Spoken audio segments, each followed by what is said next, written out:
आज मेरी बेटी की दूसरी शादी थी। उसकी पहली शादी का क्या हुआ, मैं उसे भूल जाना चाहती थी क्योंकि वह बड़ी अजीब घटना थी।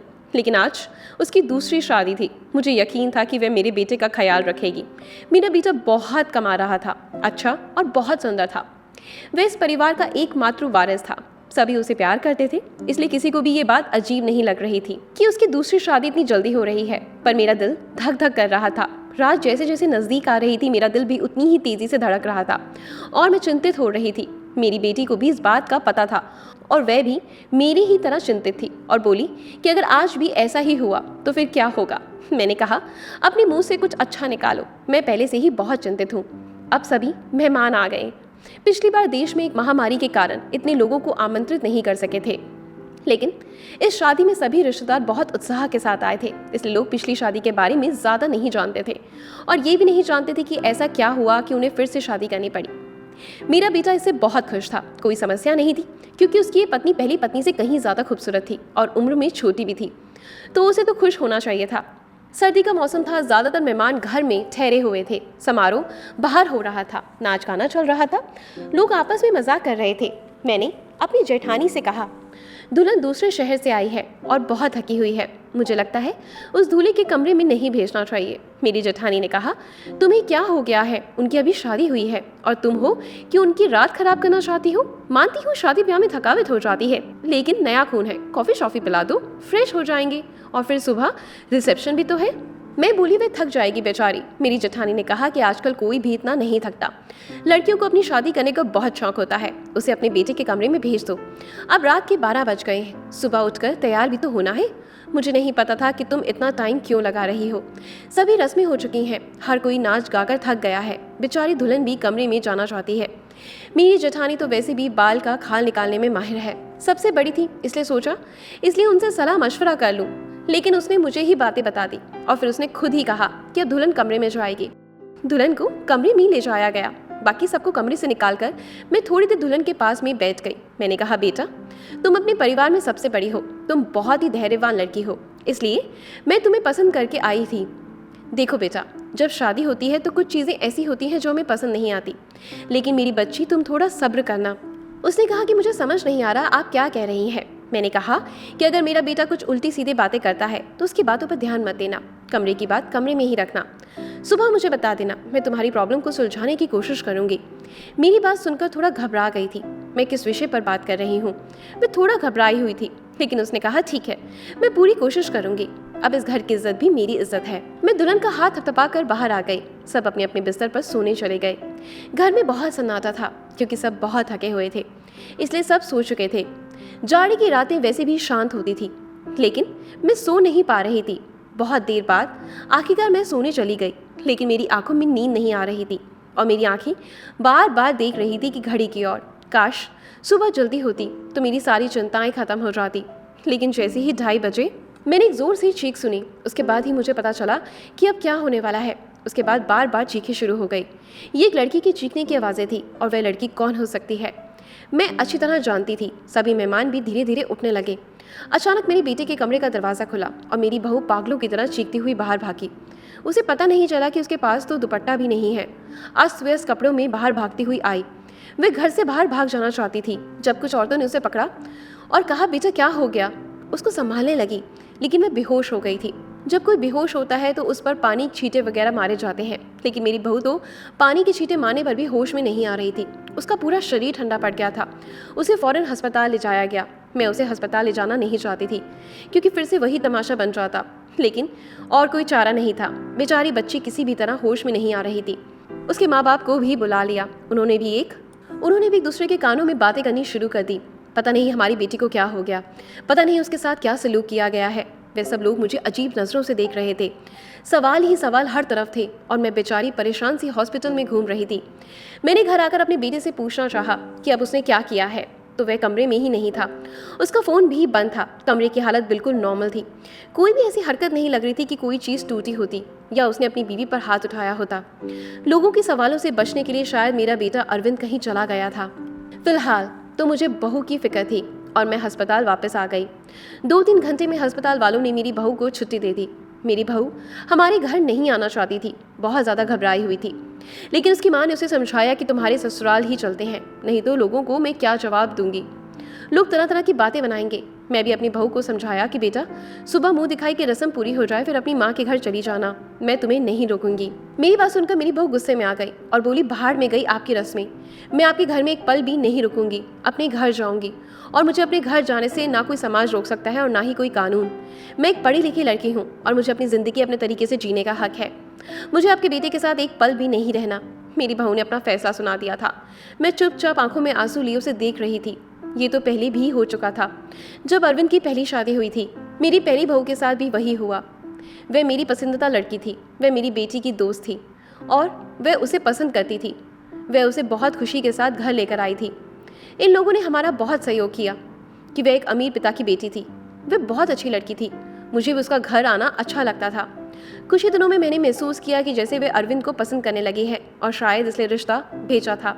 लेकिन शादी के बाद उसके साथ भी ऐसा ही हुआ। शादी की पहली रात वो चिल्लाते हुए कमरे से बाहर भागी। उसके बाद मेरी बेटी की शक्ल देखने से भी उसने मना कर दिया।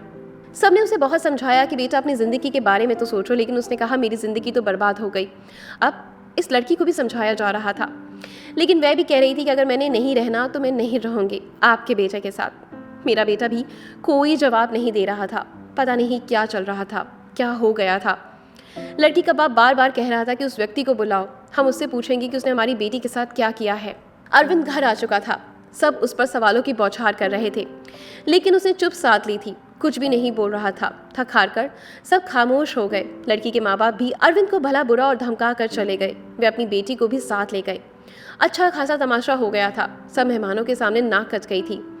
लड़की के माँ बाप ने हमारी बेइज्जती करने में कोई कसर नहीं छोड़ी थी, लेकिन अरविंद अपने मुंह से एक शब्द भी नहीं बोल रहा था। अरविंद के पिताजी तो पहले से ही इस दुनिया से जा चुके थे। सारी बेइज्जती मुझे अकेले ही सहनी पड़ी। घर में जमा लोगों ने भी हमें अच्छी खासी बातें सुना डाली थी। लड़की की माँ तो काबू में ही नहीं आ रही थी, कुछ चीख चीख कर मुझे भला बुरा कह रही थी। लेकिन उसमें उस बेचारी की क्या गलती? आखिर उसकी बेटी की जिंदगी तबाह हो गई थी। आज खुद को वो बहुत अकेला महसूस कर रही थी। मैंने सोचा काश अरविंद के पिता होते तो इतनी जल्दी हिम्मत नहीं हारती। लोगों के ताने को अकेले ही सुनती रही। अरविंद बड़ा था। अरविंद से छोटी मेरी एक बेटी थी जो कॉलेज में पढ़ती थी। सब लोग आपस में कानाफूसी कर रहे थे। अरविंद को लेकर तरह तरह की कहानियां बनाई जा रही थी। कोई कह रहा था पता नहीं शायद अरविंद पागल है, तो कोई कह रहा था अरविंद दिमागी मरीज है, तो कोई कह रहा था पता नहीं उसने नई दुल्हन के साथ ऐसा क्या किया कि वह इतना ज़्यादा डर गई। जितनी मुंह उतनी बातें थी, लेकिन मेरे पास इन सब का कोई जवाब नहीं था। जब लोगों को असल बातें पता ना हो तो वो खुद ही कहानियाँ बना लेते हैं, और खुद ही बनाई हुई उल्टी सीधी कहानियाँ सच से कहीं ज़्यादा खतरनाक होती हैं। लेकिन समस्या तो ये थी कि सच मुझे भी नहीं पता था। ऐसा क्या था कि सुहाग रात को ही मेरी बहुएं मेरे बेटे के कमरे से चीखती हुई भागती थी। उस लड़की ने भी तो मुझे कुछ नहीं बताया। मैंने खुद ही अपने मन में सोचा उसने अपने माँ बाप को कुछ बताया हो। सच जानने के लिए मैंने उनके घर फ़ोन कर दिया। भले ही वह हमसे रिश्ता ख़त्म कर चुके थे, लेकिन इंसानियत के नाते ही मैंने उनका हालचाल लेने के लिए फ़ोन किया। फ़ोन लड़की की माँ ने उठाया। मैंने पूछा अब कैसी तबीयत है आपकी बेटी की? मेरी आवाज़ सुनते ही वह भड़क गई थी और बोली मेरी बेटी अब तक ठीक नहीं हुई है, खबरदार जो आगे से आपने फ़ोन किया। ये सब सुनकर मैं बहुत ज़्यादा परेशान हो गई थी। मेरी पहली बहू के साथ भी ऐसा ही हुआ था। मेरी बेटी ने बताया था कि वह कम से कम 6-7 दिन तक बीमार रही थी। आखिर क्या प्रॉब्लम थी मेरे बेटे को? मुझे कुछ भी समझ नहीं आ रहा था। क्या कमी थी? उसकी पत्नियां उससे डर कर भाग जाती थी। अरविंद की बात करूं तो अरविंद बहुत ही सीधा साधा बच्चा सा था। बचपन से ही कम बोलने वाला था, लेकिन उसके अंदर कोई भी हरकत ऐसी नहीं थी जो अब नॉर्मल होती। अरविंद मेरी पहली संतान थी, इसलिए हमने उसे बहुत ही लाड प्यार से पाला था। लेकिन हमारा इतना लाड प्यार देने से वह बिगड़ा नहीं था। उसे अपनी सुंदरता पर घमंड जरूर था। वह कहता था मेरी खूबसूरती और मेरी स्मार्टनेस के आगे सब पानी भरते हैं। उसको पहनने ओढ़ने का बहुत शौक था। अच्छी अच्छी ब्रांडेड चीज़ें पहना करता था। पढ़ाई में बहुत अच्छा था। नौकरी भी टाइम से कर ली थी। अपनी बहन के लिए भी एक जिम्मेदार भाई था। अपनी बहन श्रुति को कॉलेज लेकर जाता और वापस लेकर आता था। घर के खर्च में अपने पैसे भी देता। कभी मुझसे ऊंची आवाज़ में बात नहीं करता। उसके दोस्त भी कोई ऐसे नहीं थे जो मैं कहती कि गलत संगत में पड़ गया है। कोई नशा भी नहीं करता था। बस उसके कुछ गिने चुने दोस्त थे। सबसे अच्छा दोस्त जो बाहर विदेश में रहता था। कभी कभी उसे फ़ोन कर बात करता था। मुझे भी अपने दोस्त से बात करवाता था। कभी कभी मुझे कहता मम्मी क्यों ना हम श्रुति की शादी इससे कर दें, बहुत ही अच्छा लड़का है। कुल मिलाकर सब कुछ नॉर्मल ही था। लेकिन ये जो 2 बार हुआ था वह बिल्कुल भी नॉर्मल नहीं था। पता नहीं मेरे बेटे में क्या कमी थी। ऐसा क्या करता था अपनी पत्नियों के साथ कि वह भाग जाती थी। दिन धीरे धीरे आगे सरकते गए। अरविंद थोड़ा नॉर्मल हो चुका था, अब घर में थोड़ी बहुत बात करने लगा था। इस बार मैंने सोचा कि अरविंद की तीसरी शादी कराऊं और ऐसी लड़की से कराऊं जो मुझे बताए कि आखिर सुहागरात उनके कमरे में अरविंद ऐसा क्या करता है कि दुल्हन भाग जाती है। अरविंद की दूसरी शादी, दोनों पत्नियों से तलाक हो चुकी थी। मैं ये भी चाहती थी कि ये जो बहुएं आएँ वे मेरे घर में ही रहें, यहाँ से भाग कर ना जाएं। मैं किसी की ज़िंदगी बर्बाद नहीं करना चाहती थी, क्योंकि मैं भी एक बेटी की माँ थी और ये अच्छी तरीके से जानती थी कि तलाक का धब्बा एक लड़की के लिए कितनी बड़ी बदनामी होता है। बहुत सोच विचार के बाद मैं उस नतीजे पर पहुंची कि अरविंद की शादी एक शादीशुदा औरत से करवाऊंगी, जिसकी पहले से शादी हो चुकी हो और वह तलाकशुदा हो या फिर विधवा हो। और जल्दी ही मुझे ऐसी लड़की मिल भी गई। लड़की वालों को भी शादी की जल्दी थी, इसलिए उन्होंने भी ज़्यादा छानबीन नहीं करी। लड़की कम उम्र की थी, लेकिन बहुत ज़्यादा सुंदर नहीं थी, बस ठीक ठाक थी। दुबली पतली और सामान्य से नाक नक्शे की लड़की थी। मैंने लड़की वालों को बताया कि मेरे बेटे की एक शादी हो चुकी है और मेरे बेटे की पत्नी कुछ समय ही रही और फिर वह छोड़कर चली गई। थोड़ा बहुत झूठ बोलना पड़ा, क्योंकि सच बताने की स्थिति में मैं बिल्कुल भी नहीं थी। लड़की वाले शादी के लिए राजी हो गए। जब मैंने अरविंद को लड़की की फोटो दिखाई तो उसने शादी से साफ इनकार कर दिया। बोला मुझे शादी नहीं करनी, इतनी आमसी शक्ल की सूरत लड़की, मुझे इससे शादी बिल्कुल नहीं करनी। अरविंद की बात सुनकर मैंने उसे डांटते हुए कहा, चुप हो जाओ, जिस तरह की तेरी हरकतें हैं उन हरकतों के चलते तो तेरी कभी भी शादी नहीं हुई। लेकिन एक मामला सोचती हूँ, कब तक बैठी रहूंगी और तेरा ध्यान रखूंगी। मेरे जाने के बाद कोई ना कोई ऐसा हो जिसके साथ तू अपनी जिंदगी गुजार सके। बोलते बोलते मेरी आंखों में से आंसू आ गए। मेरी आंखों में से आंसू देख अरविंद चुप हो गया, शादी के लिए रजामंदी दे दी और उठकर कमरे से चला गया। कहीं ना कहीं अरविंद के दिल में चोर जरूर था, वह मुझसे नजरें चुरा रहा था। लेकिन इस बार मैंने भी तय कर लिया था कि मैं सच जानकर रहूंगी। मैंने पहले ही सोच लिया था कि इस बार लड़की को अपने भरोसे पर ले लूंगी, लेकिन उसे ये नहीं बताऊंगी कि पहले उसकी पत्नियां डर कर भाग गई थी। उसे प्यार से समझा दूंगी, उसे भरोसा दिलाऊंगी कि अगर कुछ ऐसी बात है तो मुझे बताए, मैं उस समस्या का समाधान करूंगी। इस बार शादी का जो प्लान था वो बहुत ही सादगी से किया गया था और फिर मैंने बहुत ही सादगी से अरविंद की शादी कर दी। लड़की का नाम रश्मि था, बहुत ही प्यारी बच्ची थी। मेरी बेटी ने मना भी किया था कि मम्मी रहने दे, भाई को भाई के हाल पर छोड़ दे, लेकिन मैंने उसे समझाया कि बेटा, लेकिन हो सकता है तेरे भाई के साथ कुछ मसला हो जिसे सुलझाना हमारा फर्ज है। खैर शादी निपट गई। इस बार मैंने ज़्यादा मेहमानों को नहीं बुलाया था। घर में कुछ ही मेहमान थे जो कि मेरा रिश्ता नहीं बल्कि मेरे कुछ जानने वाले थे।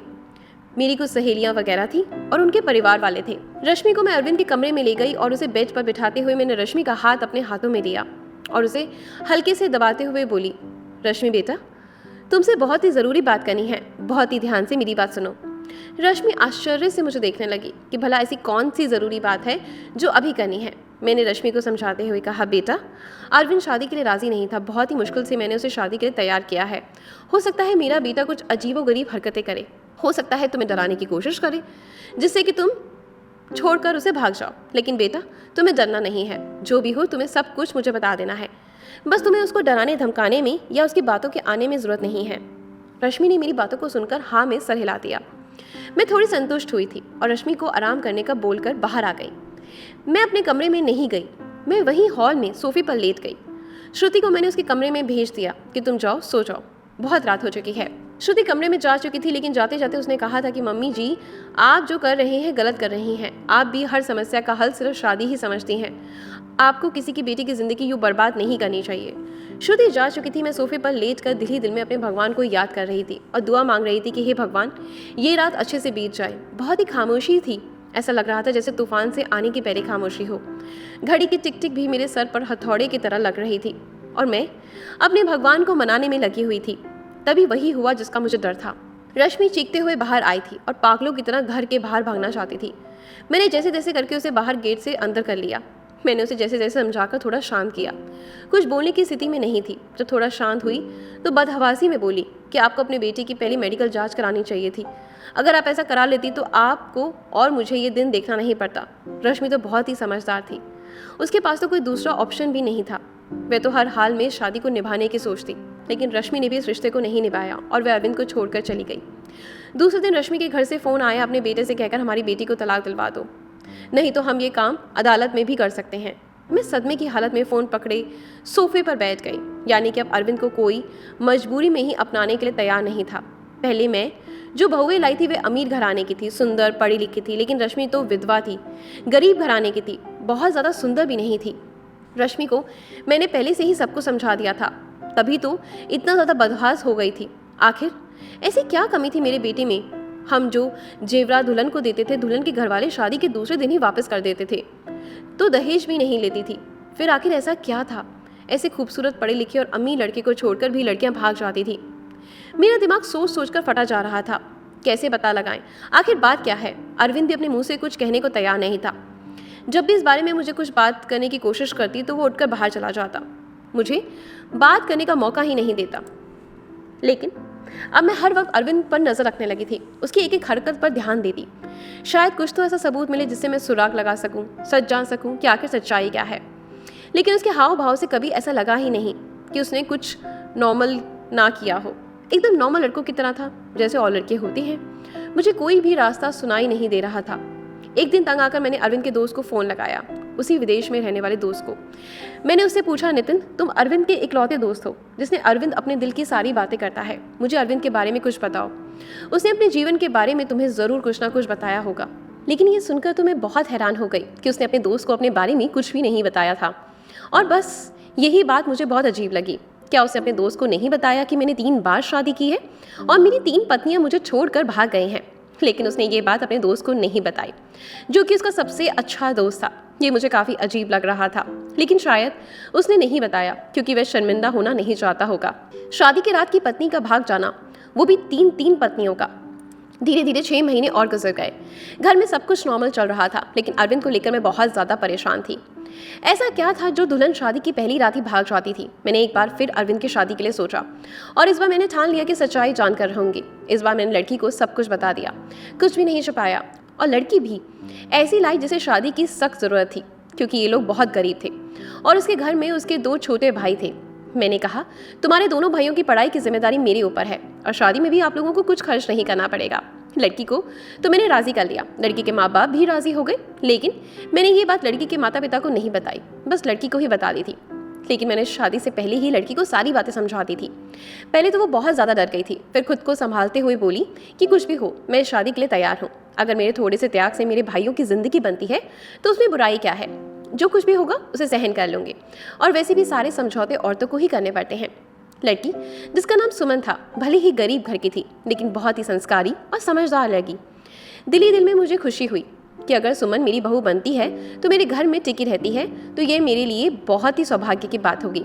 संस्कारी होने के साथ साथ सुमन बहुत ही खूबसूरत भी थी। और इस बार शादी मंदिर में हुई थी, सब कुछ ठीक था। और हैरानी की बात यह थी कि रात गुजर चुकी थी और सुबह हो चुकी थी। सुबह होते ही मैंने कमरे का दरवाज़ा खटखटाया, लेकिन किसी ने दरवाज़ा नहीं खोला। मैं बहुत परेशान थी, कोई दरवाज़ा नहीं खोल रहा था। थोड़ी देर बाद कमरे की दूसरी चाबी लेकर आई और मैंने खुद दरवाज़ा खोला। कमरे के अंदर का दृश्य देखकर मेरी चीख निकल गई। मेरी बहू बेहोश पड़ी हुई थी। अरविंद कमरे में कहीं भी नजर नहीं आ रहा था, शायद बाथरूम में था। मैंने जल्दी से डॉक्टर को बुलाया। डॉक्टर ने कहा कि वह सिर्फ और सिर्फ डर की वजह से बेहोश हुई है, उसके शरीर पर किसी भी तरह की कोई चोट के निशान नहीं। अरविंद का चेहरा भी काफ़ी ज़्यादा चिंता में था। ऐसा लगता था कि जैसे वह भी परेशान है इन सब हालातों से। अच्छे से चेकअप करने के बाद और कुछ दवाइयाँ देकर डॉक्टर साहब चले गए थे। डॉक्टर ने कहा कि सुमन को जल्दी ही होश आ जाएगा। अरविंद भी तैयार होकर अपने ऑफिस के लिए निकल गया। मैं सुमन के पास ही बैठी रही। थोड़ी देर में सुमन ने आंखें खोल दी थी। होश में आते ही वे बाहर की तरफ भागी, ये कहते हुए कि मुझे यहाँ नहीं रहना, मुझे अपने घर जाना है, अपने मम्मी पापा के पास। मैंने सुमन का हाथ पकड़ लिया। सुमन, तुम ऐसा नहीं कर सकती। मैंने तो तुम्हें सारी सच्चाई बता दी थी, तुम मान भी गई थी, फिर तुम अब ऐसा क्यों कर रही हो? लेकिन सुमन मेरी कुछ भी सुनने को तैयार नहीं थी। रोते हुए बोली, आंटी जी मुझे माफ़ कर दो, मैं मजबूर हूँ, यहाँ नहीं रह सकती। आप बेफिक्र रहें, अपने मम्मी पापा को मैं कुछ नहीं बताऊंगी, सब कुछ हैंडल कर लूँगी। बस आप मुझे इस घर में रहने को ना कहें। लेकिन सुमन मुझे बताओ कि आखिर हुआ क्या है, मैं सच जानना चाहती हूँ। सुमन, तुमने मुझसे वादा किया था कि तुम अरविंद की सच्चाई मुझे बताओगी। आंटी, अरविंद के बारे में मैं कुछ नहीं बता सकती। अगर मैंने अरविंद के बारे में कुछ बोला तो वो मुझे जान से मार देगा। मुझे अपनी जान की परवाह नहीं, लेकिन अरविंद मेरे भाइयों को भी नहीं छोड़ेगा। प्लीज़ मुझे जाने दें। उसकी आंखों में ऐसे बिनती के करुण भाव देखकर मैं उसे रोक ना सकी। सुमन चली गई थी। मैं इंतज़ार कर रही थी कि आप कुछ ही देर में सुमन के माँ बाप का फ़ोन आने वाला है, लेकिन ऐसा कुछ भी नहीं हुआ। शायद सुमन ने अपने माता पिता को कुछ नहीं बताया। अरविंद की 3 पत्नियों ने तो उसे दूसरे ही दिन तलाक की मांग करती थी, लेकिन समझ नहीं आया सुमन ने ऐसा कुछ भी नहीं किया था। उसका मतलब था सुमन अभी मेरे बेटे की पत्नी थी। मैंने सोचा कि अब मैं अरविंद का चेकअप करा के रहूंगी। अपने होशो हवास में तो अरविंद ऐसा कभी नहीं करने देता। इसलिए एक दिन मैंने अरविंद के खाने में नींद की दवाई मिला दी। अरविंद की गहरी नींद में जाते ही मैंने डॉक्टर को फ़ोन लगा दिया। डॉक्टर ने अरविंद के कुछ सैंपल्स लिए और ये बोलकर जैसे ही रिपोर्ट आती मैं आपको बता दूंगा, डॉक्टर चला गया। फिर मैं बेसब्री से अरविंद की रिपोर्ट का इंतजार करने लगी। अगले दिन डॉक्टर का फोन आया और उसने कहा कि अरविंद एकदम नॉर्मल है, उसकी सारी रिपोर्ट नॉर्मल है। ये सुनकर तो मेरे आश्चर्य की कोई सीमा ही नहीं थी। अगर अरविंद नॉर्मल है तो शादी की पहली ही रात उसकी पत्नियां क्यों भाग जाती हैं? सोच सोच कर मेरा दिमाग फटने लगा। कुछ सोचकर मैंने सुमन के पास गई। सुमन के माता पिता ने मेरी बहुत इज्जत की। शायद उन्हें सच्चाई का पता नहीं था। उन्हें लगता था कि मैं उनकी बेटी को घर ले जाने के लिए आई हूँ। मुझे देखते ही सुमन डर गई थी। वह हम लोगों के साथ ज़्यादा नहीं बैठी और अंदर कमरे में चली गई। मैं भी सुमन के पीछे पीछे उसके कमरे में आ गई। मुझे देखते ही सुमन बोली, आंटी जी, मैंने आपको पहले ही कहा था मैं आपके घर में नहीं रह सकती, फिर आप मुझे लेने क्यों आई? मैंने सुमन को बहुत ही प्यार से अपने पास बैठाया और उसके सामने हाथ जोड़ते हुए बोली, सुमन, मेरी उम्मीद की आखिरी किरण अब तुम ही हो। तुम ही मुझे बता सकती हो कि आखिर मेरे बेटे में क्या कमी है। एक मजबूर माँ तुमसे हाथ जोड़कर विनती करती है, प्लीज़ मना मत करना। मेरी आंखों में आंसू थे और मेरे जुड़े हुए हाथ लेकर सुमन ने मेरे हाथों को थाम लिया और बोली, आंटी जी, मैं मजबूर हूँ, प्लीज़ आप मेरे सामने हाथ मत जोड़ें। जब सुमन किसी तरह सच्चाई बताने के लिए राजी नहीं हुई तो फिर मैंने सुमन से कहा, ठीक है, तुम अपने मुंह से कुछ मत बताओ, मैं खुद अपनी आंखों से देख लूंगी, लेकिन तुम मेरी मदद तो कर ही सकती हो ना। तुम आज रात के लिए मेरे बेटे के कमरे में फिर से रुक जाओ, मैं सारी सच्चाई अपनी आंखों से देख लूंगी। पहले तो सुमन डरती रही, लेकिन मेरी बहुत समझाने पर मैं तुम्हारे साथ रहूंगी, तुम्हें कुछ नहीं होगा, वह मान गई थी। मैं सुमन को अपने घर ले आई। समझ के माता पिता ने बहुत ही खुशी से बेटी को विदा किया। एक बार फिर से सुमन को दुल्हन बनाकर मैंने अरविंद के कमरे में बिठा दिया। अरविंद को मैंने पहले ही फ़ोन कर दिया था कि सुमन घर आ चुकी है, तुम भी ऑफिस से जल्दी आ जाना, आज मैं घर पर नहीं मिलूंगी, तुम्हारी मौसी की तबीयत खराब है, वहाँ जा रही हूँ और रात वहीं रुकूंगी। मेरी बात सुनकर अरविंद ने सिर्फ हूँ में जवाब दिया और फ़ोन काट दिया। मैं अरविंद के कमरे में ही छुप कर बैठ गई। आज सब कुछ मैं अपनी आंखों से देख लेना चाहती थी। कुछ ही देर में दरवाज़ा खुला और अंदर कमरे में अरविंद दाखिल हुआ। उसने एक नज़र सजी सवरी बैठी सुमन पर डाली थी और बिना कुछ कहे बाथरूम में घुस गया। सुमन डरी सहमी बैठी थी, जैसे ही अभी उठकर भाग जाएगी। मैं भी सांस रोके आने वाली सिचुएशन के लिए खुद को तैयार कर रही थी कि तभी अचानक बाथरूम से किसी औरत की चीखने की आवाज़ आने लगी। आवाज़ें सुनते ही सुमन बेड से उतरकर नीचे खड़ी हो गई और डर से वो थर-थर काँप रही थी। मैं भी हक्का बक्का होकर खड़ी हो गई थी। अंदर तो अरविंद गया था, फिर ये औरत की आवाज़ें क्यों? तभी अरविंद बाहर निकला और अरविंद को देखते ही मैं बेहोश होते होते बची। उसने अपना हुलिया एकदम से बदल लिया था। उसने औरतों जैसे कपड़े पहन रखे थे, बहुत ही बेहुदा सा, यूँ कहें कि बहुत ही डरावना सा मेकअप कर रखा था। आंखों में जैसे उसके खून उतरा हुआ था। आवाज़ भी लड़की की तरह निकाल रहा था। तुमसे मना किया था ना मेरी ज़िंदगी में दोबारा मत आना, तुमने मेरी बात नहीं मानी, अब तुम अपनी मौत की जिम्मेदार खुद होगी। बहुत ही भयानक हंसी हंसता हुआ अरविंद सुमन की तरफ बढ़ रहा था। सुमन चीख मारती हुई मेरे पास आ गई और मैं बाहर आ गई थी और अरविंद को रोकने की कोशिश कर रही थी। अरविंद, क्या हो गया है तुम्हें? तुम होश में तो हो? अरविंद ने मुझे जोर से धक्का दिया। कौन अरविंद? परमिला नाम है मेरा। मौका देखकर सुमन कमरे से भाग गई थी। इससे पहले अरविंद फिर से मेरे पास आता, मैं भी कमरे से बाहर निकली और कमरे को बाहर से बंद कर लिया। अरविंद की भयानक हंसी मुझे बाहर तक सुनाई दे रही थी। मैं डरी सहमी सुमन को अपने सीने से लगा लिया, हालांकि मैं खुद भी बहुत ज़्यादा डर चुकी थी। आंटी जी, मुझे नहीं मरना, अरविंद मुझे जिंदा नहीं छोड़ेगा। उसने कहा था अगर मैंने किसी को कुछ बताया तो वह मुझे मार डालेगा, साथ ही मेरे भाइयों को भी। मुझे और मेरे भाइयों को बचा लो आंटी जी, कुछ नहीं होगा। सुमन, शांत हो जाओ, मैं सब कुछ संभाल लूंगी। मेरे दिमाग ने अभी थोड़ा काम करना शुरू किया तो सबसे पहले ख्याल मेरे दिल में यही आया कि शायद अरविंद पर किसी भूत का साया है। सुमन को मैंने रूम में सुलाया था। सुबह उठते ही सबसे पहले मैंने अपने फैमिली डॉक्टर को फ़ोन किया। 8 बजे डॉक्टर हमारे घर पर थे। मैंने उन्हें सारे हालात से अवगत कराया। साथ ही मैंने डॉक्टर से ये भी कहा कि मुझे लगता है अरविंद पर किसी भूत का साया है। मेरी बात सुनकर डॉक्टर ने कहा, मुझे नहीं लगता, ये किसी भूत का साया नहीं, मुझे तो अरविंद एक दिमागी मरीज लगता है, उस पर पागलपन के दौरे पड़ते हैं। ऐसे मरीज किसी मूवी या किसी कहानी में डूब जाते हैं, उसी के कैरेक्टर में खुद को उतार लेते हैं। लेकिन आप टेंशन ना लें, इस मर्ज का इलाज है। अपनों के प्यार से और कुछ दवाइयों के जरिए मरीज ठीक हो जाता है। थोड़ा टाइम लगता है बट मरीज बिल्कुल पूरी तरीके से ठीक हो जाता है। नई दुल्हन को देखकर अरविंद पर पागलपन के दौरे पड़ते हैं और ये दौरे अरविंद को क्यों पड़ते हैं इसका सुराग उसके कमरे में ही मिलेगा। एक बार सुराग हाथ लग जाए तो उसका इलाज हम अच्छे से कर सकेंगे। डॉक्टर मुझे तसल्ली देकर चले गए। सुमन जाग चुकी थी, रात से थोड़ा सामान्य लग रही थी। मैंने उसे नाश्ता कराया। नाश्ता करते हुए सुमन बोली कि मुझे लगता है कि अब मुझे घर चलना चाहिए। सुमन के सर पर प्यार से हाथ फेरते हुए मैं बोली, सुमन बेटा, सबसे पहले तो तुम मुझे आंटी कहना बंद करो, तुम मुझे मम्मी जी कहो। और दूसरी बात, अब यही तुम्हारा घर है। इतना सब कुछ अपनी आंखों से देखने के बाद भी आप ये सब कैसे कर सकती हैं? सुमन ने हैरानी से पूछा। मैंने तुमसे कहा, अभी डॉक्टर से मेरी बात हुई, अरविंद बिल्कुल ठीक हो जाएगा, बस उसे थोड़े से प्यार और थोड़ी सी देखभाल की जरूरत है जो हम दोनों मिलकर उसे देंगे। मेरा यकीन करो, अरविंद बहुत ही अच्छा लड़का है, तुम्हें भी बहुत प्यार से रखेगा। मुझे बहुत देर तक समझाने पर उसने अपने माँ बाप के हालात को देखते हुए सुमन राजी हो गई। मैंने बहुत ही प्यार से सुमन से कहा, सुमन बेटा, अब तो एक बार मुझे मम्मी जी कहो। और सुमन ने मुस्कुराते हुए मुझे मम्मी जी कहा था, जिसे सुनकर मेरे दिल में ठंडक उतर गई थी। मुझे उम्मीद की किरण नजर आई थी। मेरा बेटा ठीक हो जाएगा, उसका भी घर बच जाएगा। 10 बजे के करीब अरविंद के दरवाजे पर खटखट की आवाज़ आई। मैंने अपने हाथों से दरवाज़ा खोला। सुमन को मैंने अपने कमरे में भेज दिया। अरविंद एकदम तरोताज़ा तैयार खड़ा था। मुझे देखते ही नाराज़गी से बोला, क्या मम्मी जी, मेरा दरवाज़ा बाहर से बंद करने को किसने कहा? मुझे ऑफिस के लिए लेट हो रहा था। अरविंद एकदम नॉर्मल ही बात कर रहा था। पता नहीं बेटा कैसे बंद हो गया। चलो तुम नाश्ता कर लो। मैंने उस पर कुछ भी जाहिर नहीं किया। अरविंद ने नाश्ता किया और ऑफिस के लिए निकल गया। अरविंद के ऑफिस निकलते ही सबसे पहले मैं अरविंद के कमरे में गई और उसकी तलाशी ली। मुझे ज़्यादा मेहनत नहीं करनी पड़ी। उसके सामने ही बेड पर मुझे कुछ किताबें दिखी। सुमन भी अब मेरे पास आ चुकी थी। सारी किताबें सेम थी। सब किताबों में एक ही उपन्यास था जिसमें कोई परमिला नाम की लड़की थी। शादी की रात उसके पति ने उस कमरे में धक्के देकर बाहर निकाल दिया था और अगले ही दिन दूसरी दुल्हन ले आया था। प्रमिला धीरे धीरे दिमागी मरीज बन गई थी। दुल्हन को देखते ही उस पर दौरे पड़ने लगते थे। अब तो किसी शादी में दुल्हन को देखती तो उसे मारने के लिए भागती थी। प्रमिला के ससुराल वालों ने उसे पागल घोषित कर दिया और उसके मायके भेज दिया। दुल्हनों को देखकर प्रमिला का पागलपन कम नहीं हुआ और प्रमिला के कैरेक्टर में ही अरविंद ने खुद को उतार लिया। मैंने डॉक्टर को फ़ोन करके सारी बातें बताई। डॉक्टर ने कहा, आप लोग बिल्कुल भी ना घबराएं, कुछ दवाइयाँ दूंगा और जो भी उपन्यास अरविंद पढ़ता है वे सारी किताबें आप रूम से बाहर निकाल दें। धीरे धीरे प्यार से अरविंद को समझाना पड़ेगा और उस प्रमिला के कैरेक्टर से निकालना पड़ेगा। धीरे धीरे डॉक्टर की दवाइयों से और सुमन और मेरी मेहनत से अरविंद ठीक होने लगा था। सुमन अरविंद के सामने सिंपल सी रहती थी, कोई भी श्रृंगार नहीं करती। अरविंद के व्यवहार में बहुत बदलाव आने लगा। उसकी आंखों में मैंने सुमन के लिए प्यार देखा था। सुमन कहीं भी जाती, अरविंद की निगाहें उसका पीछा करती। अरविंद का इलाज चलते चलते 3 महीने हो चुके थे। सुमन ने जिस मेहनत और लगन से मेरा साथ दिया था उसकी मैं कायल हो गई थी। मैं बहुत ही अच्छे कर्म किए होंगे जो मुझे सुमन जैसी बहू मिली। सुमन अभी भी मेरे साथ मेरे कमरे में ही सोती थी, लेकिन आज मैंने सोच लिया था कि सब कुछ फाइनल हो जाना चाहिए। मुझे पूरा विश्वास है कि अब अरविंद बिल्कुल ठीक हो चुका है। मैंने सुमन से कहा, सुमन आज तुम्हें आखिरी कदम और उठाना पड़ेगा, इसके बाद तुम्हारी जिंदगी में खुशियां ही खुशियां होंगी। सुमन ना समझी से मेरी तरफ देखने लगी। फिर मैंने उसे समझाया कि सुमन आज तुम्हें दुल्हन बनकर अरविंद के कमरे में बैठना होगा। मेरी बात सुनकर सुमन डर गई थी, लेकिन फिर जल्दी ही संभल गई। शायद उसे भी यकीन था कि अरविंद अब ठीक हो चुका है। वह भी अरविंद के प्यार भरी नजरों को समझ चुकी थी। सुमन, तुम्हें डरने की कोई जरूरत नहीं, तुम दरवाज़ा खुला रखना। दरवाजे के बाहर ही खड़ी रहूंगी जब तक कि तुम दोनों के बीच सब कुछ ठीक नहीं हो जाता। जैसे ही तुम्हें कुछ गलत लगे तुम फौरन बाहर भाग कर आना।